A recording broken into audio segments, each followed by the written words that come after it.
할렐루야. 우리 옆분들과 함께 인사하겠습니다. 우리의 삶을 주께 걸겠습니다. 우리 함께 우리의 삶을 주께 겁시다. 아멘.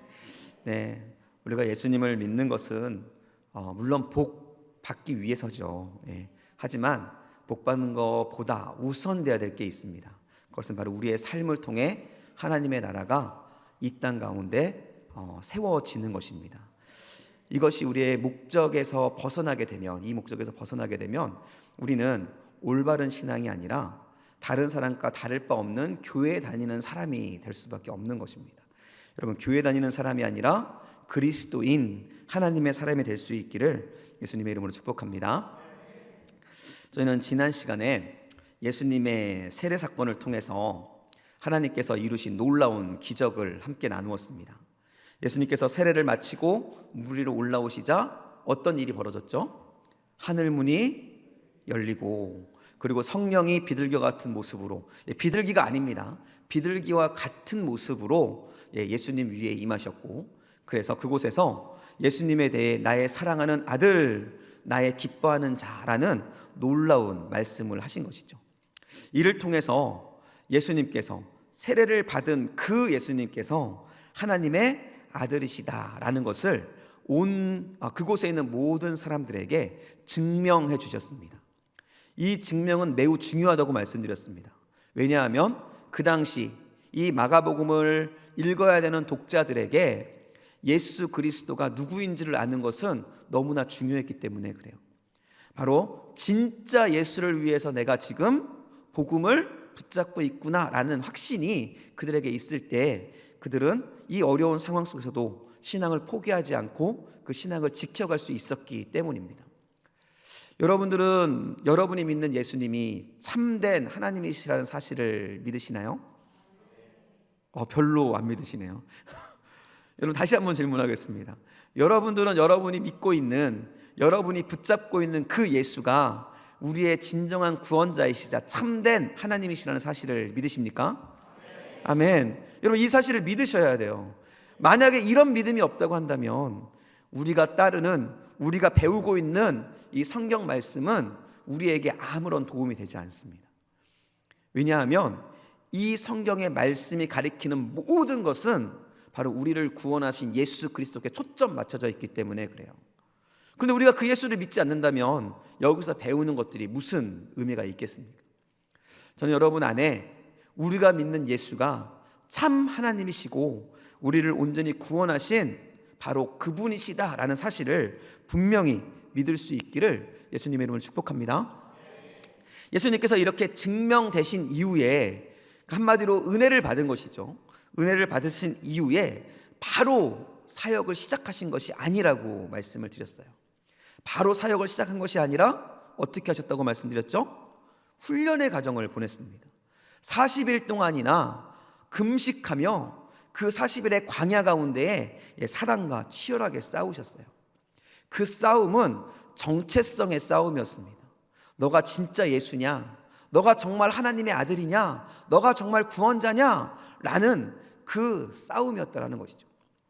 예수님께서는 그 광야의 40일 동안 철저한 훈련과 싸움과 훈련을 통해서 본인이 누구인지를 분명히 깨닫습니다. 그리고 하나님께서 이 땅에 보내신 목적을 이루기 위한 온전한 훈련의 과정을 마치게 되신 것이죠. 그 훈련을 마치게 되자 하나님께서 예수 그리스도를 향한 길을 여시기 시작하십니다. 예수님의 길을 준비한 바로 세례 요한이 이제는 역사의 뒤안길로 떠나갔고, 그 자리에 예수님께서 등장하기 시작하신 것입니다. 그리고 예수님께서 맡겨진 일을 이제는 감당하기 시작하신 것이죠. 예수님께서는 본인에게 맡겨진 일을 감당하기 위해서 처음으로 한 가지 일을 시작하셨습니다. 그 일이 무슨 일이냐면 하나님의 일을, 예수님과 동역할 사람들을 선택하는 일이었어요. 그 과정에서 우리가 너무나 잘 알고 있는 4명의 제자가 선택이 됩니다. 베드로, 안드레, 요한, 야고보이죠. 이 네 명의 제자가 선택되는 기준은 너무나 간단했습니다. 그것은 바로 나를 부인하고 나의 소유를 내어놓고 오직 예수님만을 쫓겠다고 결단한 사람들이라는 것이죠. 여기서 우리가 한 가지 알아야 될 사실이 있습니다. 여러분, 성경책은 역사책이 아니죠. 역사책이라 할지라도 역사의 전체를 기록할 수는 없습니다. 마찬가지로 이 성경에 기록되어 있는 이 말씀들은 예수님이 행하셨던 모든 사건들을 다 기록하고 있는 것이 아니에요. 이 말은 무슨 말이냐면요, 지난 시간에 배웠던 예수님께서 예수님의 제자를 부르는 사건이 두 개로 나오죠. 베드로와 안드레를 부르는 사건, 그리고 요한과 야고보를 부르는 사건, 두 사건이 나오지만 실질적으로는 이 두 사건뿐만이 아니었을 것이라는 거예요. 이 말은 예수님의 제자로 부름받은, 초청받은 사람이 이 네 명이 아니라 더 많은 사람들이 있었다라는 것을 우리가 추측할 수 있다는 것이죠. 그런데 하나님께서 많은 사람에게 나아가서 나를 따라와라, 내가 너를 사람이 낳는 어부가 되게 하겠다라는 그 부르심을, 초청을 그들에게 던졌음에도 불구하고, 그럼에도 불구하고 단지 이 네 사람만이, 베드로와 안드레와 야고보와 요한, 이 네 사람만이 그 예수님의 초청에 나의 소유를 내려놓고 부모와 배와 그물을 내려놓고 예수님을 쫓기로 결단하였다라는 것이죠. 여러분, 저는 지금 이곳에 있는 저와 여러분을 예수님께서 예수님의 동역자, 예수님이 하시는 그 일의 동역자로 부르셨다고 분명히 믿습니다. 중요한 것은 그 예수님의 초청에 우리가 어떻게 반응할 것인가라는 거예요. 우리는 성경에 나와 있는 많은 사람들을 예수님께서 다 지명해서 부르셨다고 생각하는 경우가 있어요. 하지만 느헤미야 같은 경우에는 성경 어느 곳에도 하나님께서 느헤미야를 불렀다라는 장면이 나오지 않습니다. 느헤미야가 하나님께서 주신 그 사명의 부담감을 느끼고 그 사명으로, 그 사명의 초청으로 느헤미야가 들어간 거예요. 성경에는 그런 사람들이 굉장히 많습니다. 그렇듯이 우리 모두는 하나님께서 부르신, 예수님께서 부르신 예수님의 제자입니다. 중요한 것은 그 제자로 부르신 그 부르심에 우리가 어떻게 반응하느냐라는 거예요. 저는 여러분들이 그 예수님의 부르심에 합당한 반응을 할 수 있기를 예수님으로 축복합니다. 저는 저와 여러분이 예수님이 부르실 때 그 부르심 앞에 내가 여기 있습니다, 내가 가진 것들을 내려놓고 주님의 부르심, 주님의 일에 내가 동역하겠습니다 라는 그 마음으로 함께 주님의 부르심에 참여할 수 있기를 간절히 소원합니다.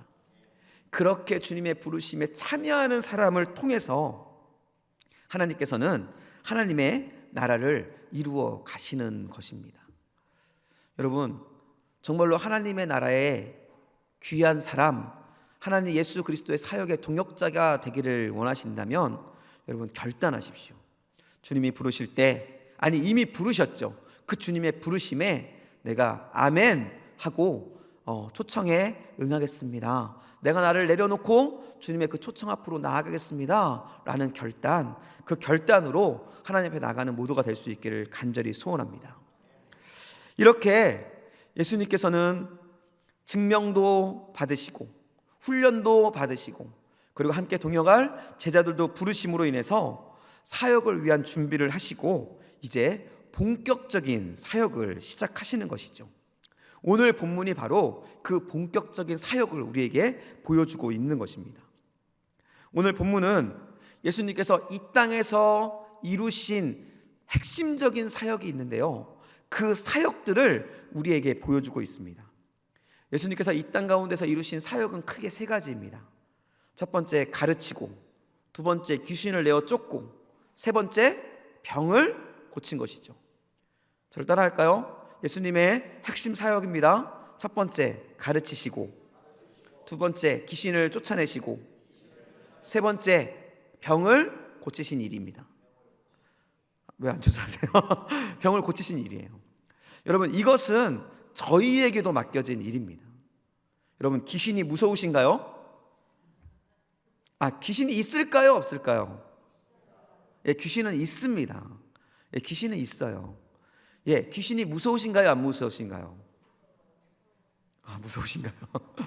예, 저도 귀신이 굉장히 무서웠습니다. 예, 그래서 밤에 혼자 있지도 못하고 굉장히 두려웠었어요. 교회에 밤 12시에 기도하러 오면 겁나서 잠깐 기도하고 도망치고 막 그랬었습니다. 그런데 여러분, 귀신은 무서워할 존재가 아니라고 오늘 이야기하고 있는 거예요. 하나님께서 이미 귀신을 쫓아내셨고 우리에게도 그러한 은혜와 그러한 권능을 주셨기 때문입니다. 예, 그것들은 나중에 함께 나누기로 하고요. 어쨌든 하나님께서, 예수님께서 이 땅에서 하신 핵심적인 사역은 바로 가르치시고 귀신을 내어 쫓으시고 그리고 병든 자를 낫게 하시는 일이었다라는 것이죠. 그리고 오늘 본문에는 이 세 가지 사역에 대한 이 세 가지 사역에 대한 예수님의 사역들을 우리에게 보여주고 있습니다. 그 사역들을 우리가 좀 먼저 살펴볼 것입니다. 우리 21절 말씀입니다. 함께 읽을까요? 21절 말씀 같이 읽습니다. 그들이 가버나움에 들어가니라. 예수께서 곧 안식일에 회당에 들어가 어떻게 하셨다고요? 가르치심에. 예수님께서 가버나움에 처음으로 그 모든 사역의 준비를 마치시고 가버나움으로 가서 하신 첫 번째 일이 무엇이냐면 바로 회당에서 이스라엘 백성들을 가르치셨다라는 거예요.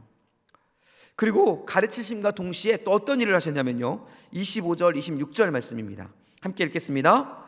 예수께서 꾸짖어 이르시되 잠잠하고 그 사람에게서 나오라 하시니 더러운 귀신이 그 사람에게 격려를 일으키고 큰 소리를 지르며 나오는지라. 예수님께서 어떤 일을 하셨죠? 귀신을 내어 쫓으셨습니다.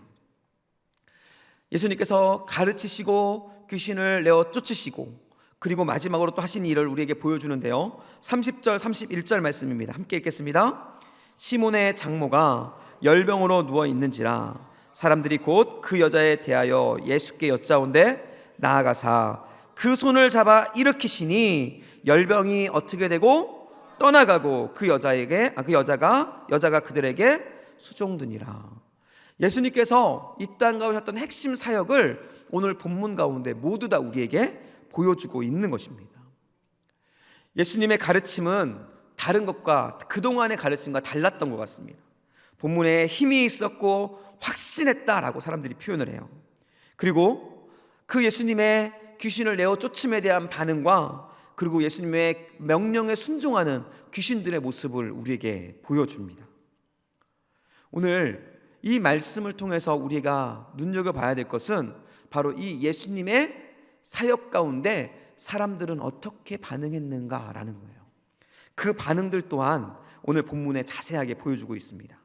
그 본문의 사람들의 반응을 좀 살펴볼 겁니다. 우리 가르침에 대한 반응인데요, 22절 말씀입니다. 함께 읽겠습니다. 무사람이 그 교훈에 논란이, 여기서 교훈은 가르침이죠. 무사람이 그 가르침에 논란이 시작. 이는 그의 가르치시는 것이 권위 있는 자와 같고 서기관들과 같지 아니함이로라. 예수님께서 가르치십니다. 그런데 그 가르침이 너무나 놀라워서 사람들이 그 가르침을 보고 놀라는 거예요. 그 놀랬던 이유에 대해서 말하고 있는데 그것은 바로 권위 있는 자의 말과 같았다라는 것이죠. 여러분, 하나님의 말씀은 능력이 있습니다. 믿으시죠? 하나님의 말씀은 권능이 있어요. 예수님께서 그 권능과 권위를 선포하시고 나타냈던 것이죠. 그 말씀을 들었던 사람들은 놀랐습니다. 왜냐하면 그동안 들었던 말씀과 달랐거든요. 세상의 말과 하나님의 말씀은 다를 수밖에 없는 것을 우리에게 보여주는 거예요. 하나님의 말씀이 들려질 때 사람들은 놀랄 수밖에 없는 것입니다. 여러분, 두 번째, 귀신을 내어 쫓는 것에 대한 사람들의 반응을 보여주고 있어요. 27절 말씀입니다. 함께 있습니다.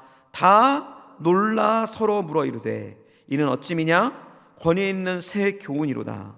더러운 귀신들에게 명령한즉 순종하도다 하더라. 귀신을 내어 쫓는 그 모습을 보면서 사람들이 어떻게 했다고 말하고 있습니까? 놀랐다라고 이야기하고 있습니다. 이것은 단순하게 깜짝 놀랐다는 것이 아니라 경외스럽게 바라봤다라는 걸 의미하는 거예요.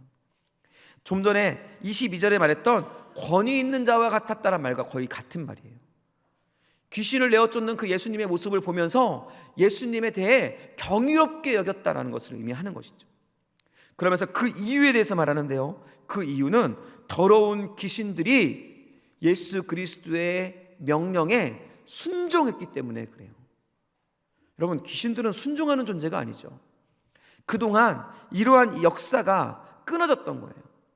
사실은 이러한 역사가 구약 성경에 많이 일어나지 않습니까? 그런데 말라기 이후에 약 400년의 기간 동안 그들에게는 성령의 역사가 경험되지 않았어요. 귀신이 내어 쫓기는 사건도, 병이 낫는 사건도 그들에겐 일어나지 않았습니다. 그런데 그 사건이 다시 시작되고 있는 겁니다. 그 일을 보자 예수 그리스도에 대해 경이롭게 바라보기 시작했고, 귀신에 순종하는 모습을 통해 그들은 그 앞에 무릎을 꿇을 수밖에 없었던 것이죠.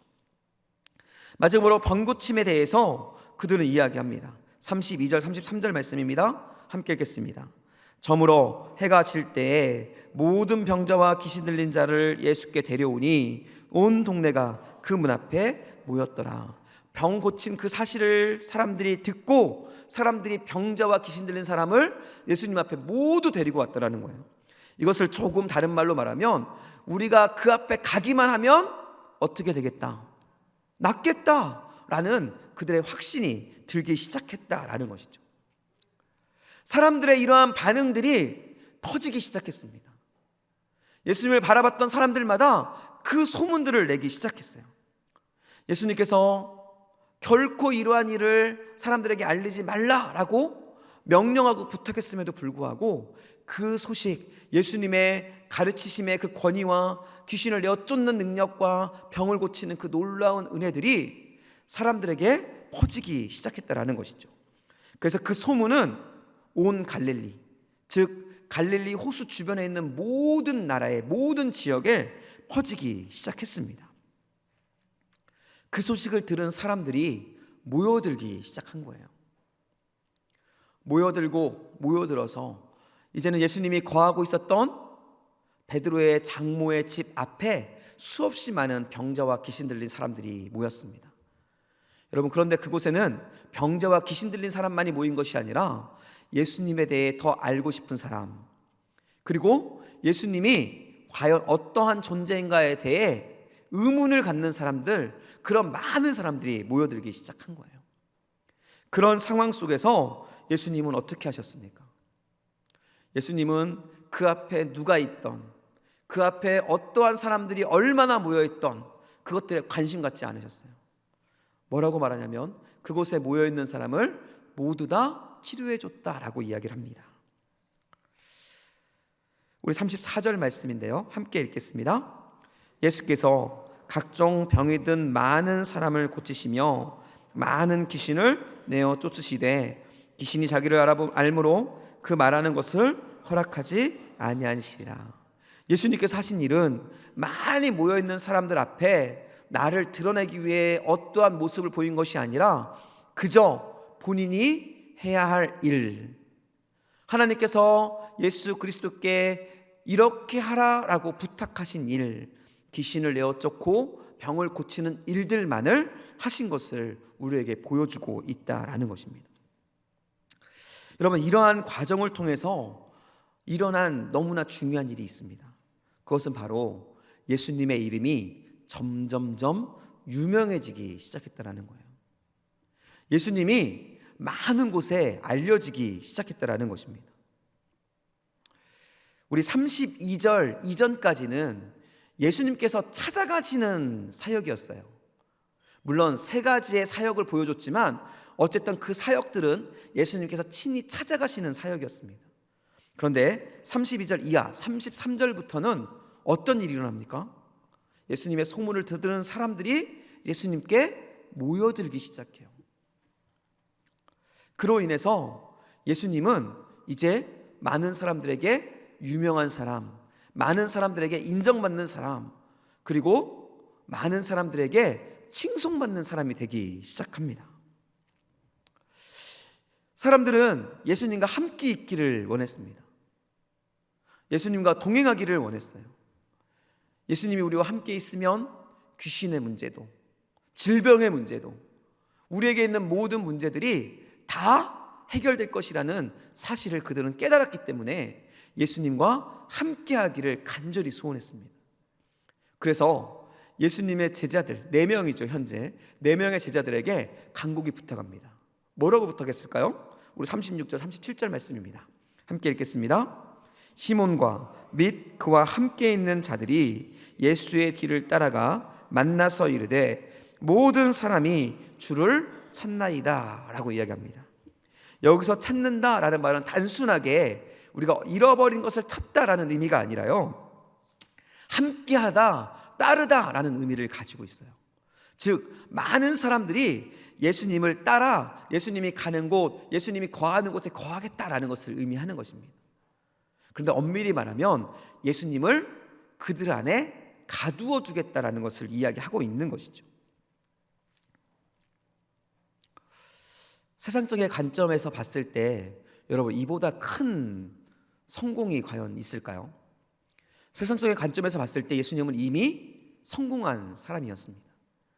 모든 사람들이 우러러보고, 모든 사람들이 예수님을 따르기를 원하고, 모든 사람들이 예수님과 동역하기를 원하는 사람, 성공의 가도를 달릴 수 있는 모든 조건들이 주어진 것이죠. 그런데 이러한 제자들의 부름, 이러한 사람들의 부름에 예수님은 전혀 다른 반응을 합니다.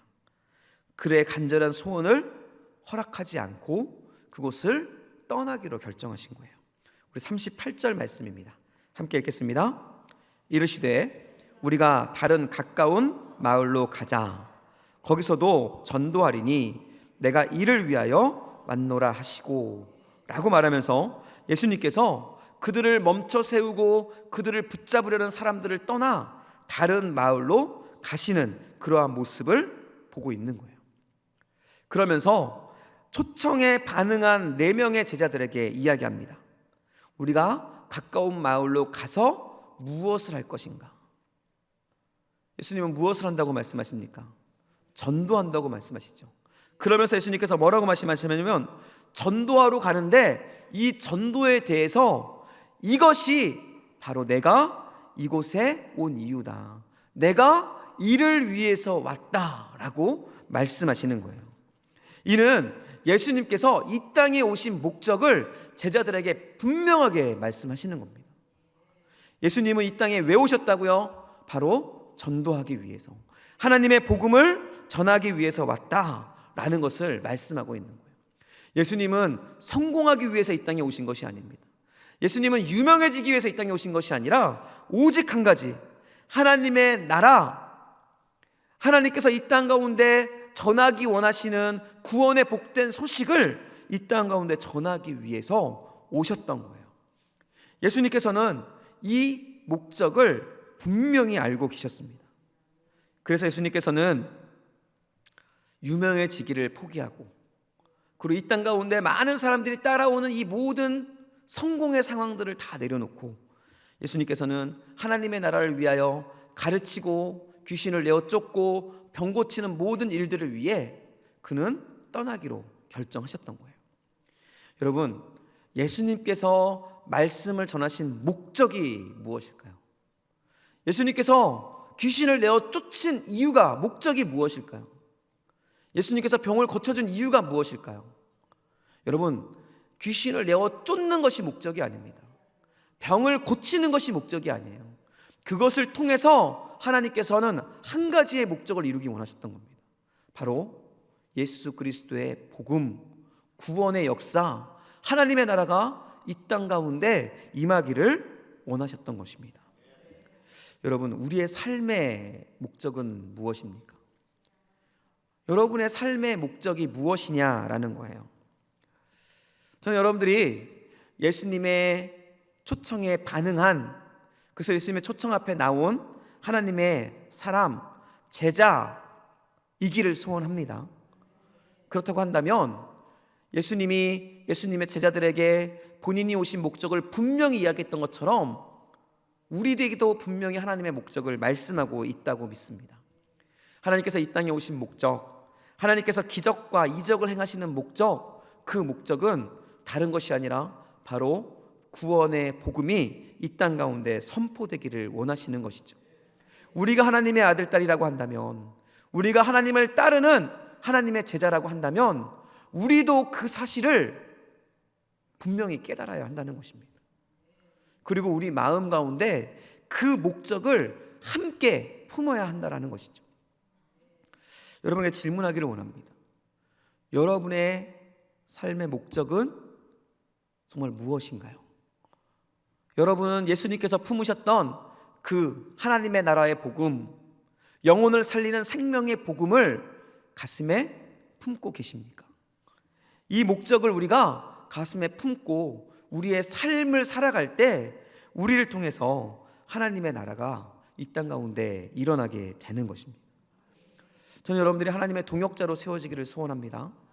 그리고 동역자인 여러분을 통해서 예수님께서 이 땅 가운데 이루시고자 했던 목적이 여러분을 통해 놀랍게 일어날 수 있기를 예수님이 축복합니다. 여러분이 거하는 곳마다 그 복음의 역사가 일어나기를 축복합니다. 그러기 위해서 우리는 어떻게 해야 할까요? 예수님께서 제자들에게 하셨던 그 말씀을 지금 저와 여러분에게 하고 있다는 사실을 우리가 기억해야 한다는 거예요.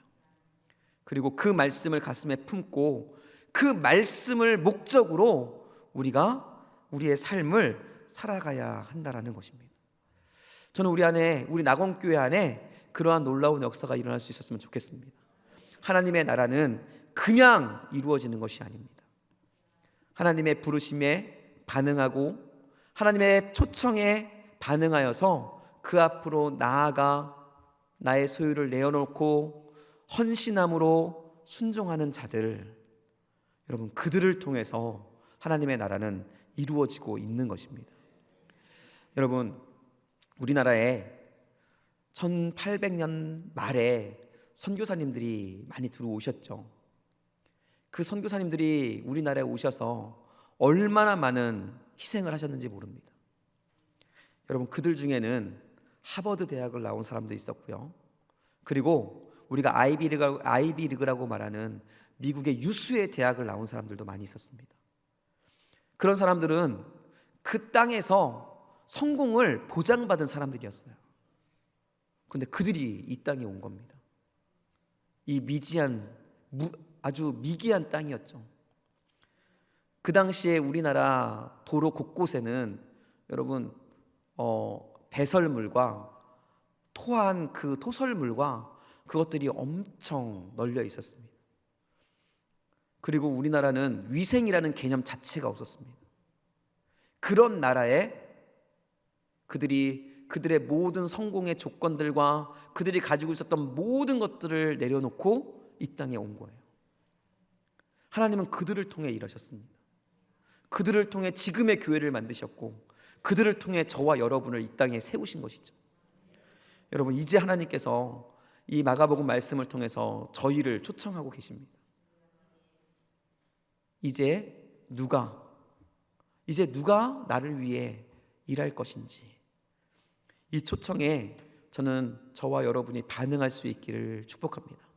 그리고 정말 우리를 통해서, 우리가 멀리 나가지는 못하지만 우리를 통해서 우리 낙원교회에 있는 이 지역이, 그리고 또 여러분이 거하고 있는 여러분의 주변이, 여러분이 일하고 있는 여러분의 일터 주변이 하나님의 나라로 세워지는 역사가 충만하게 일어날 수 있기를 간절히 소원합니다. 예수님께서 그 성공의 모든 조건을 버리고 걸어서 그 위험하고 어려운 복음을 위해 복음의 길을 걸어갔던 것처럼 저와 여러분도 그 길을 걸어가기로 결단하시고, 그래서 그 길을 걸어감으로 인해 하나님의 놀라운 역사를 이루어가는 그 하나님의 사람들이 될 수 있길 간절히 소원합니다. 여러분, 그것이 바로, 그 길이 바로 나의 삶을 주님께 거는 길입니다. 우리 함께 정말 주님께 나의 삶을 거는 그 놀라운 역사를 위해 함께 동력하며 나갈 수 있기를 간절히 소원합니다. 우리 옆분들에게 좀 이렇게 인사할까요? 함께. 우리 설교 다시 처음부터 하겠습니다. 함께 주님께 나의 삶을 거는 길을 걸어갑시다. 아멘. 우리 함께 그런 길을 걸어갈 수 있기를 간절히 소원합니다.